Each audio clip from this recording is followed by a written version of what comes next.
number 1 Alabama shuts down number 11 Tennessee in dominant form. Knoxville, Tennessee. Breaking down number 1 Alabama's 49-10 win against number 11 Tennessee on Saturday.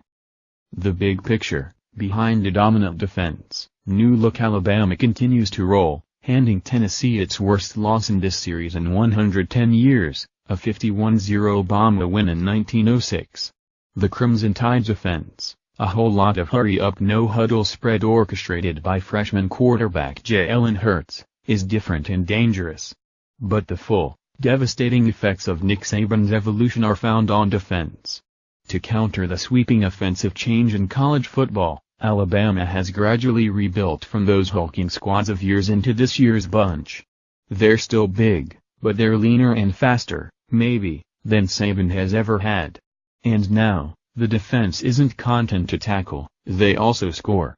With a 58-yard pick-six Saturday, Ronnie Harrison put Bama up 14-0 and became the 7th Alabama defensive starter to score a touchdown this season. What we'll be talking about, Alabama rolled again, its 19th consecutive victory, matching the longest streak during Saban's tenure, setting up a game of the year this week that very few forecast before the season. Unbeaten Texas A&M travels to Tuscaloosa hoping to derail Alabama's 19-game winning streak. Can the Aggies find a way to score against the Tide, and almost as important, can they prevent the Tide's defense from scoring? A&M's defense could give the Aggies the best shot of anyone on Alabama's schedule. It sounds funny to say this, but Alabama's offense remains a work in progress. The offensive line is, at least by Alabama's standards, just okay. But in Hurts, a true freshman, the Tide has its first true weapon as a dual-threat quarterback.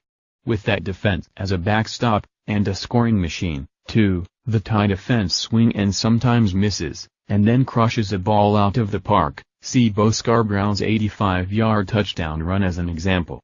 Tennessee remains in contention in the SEC East, but the Vols don't yet measure up to the SEC's best, especially when they're banged up.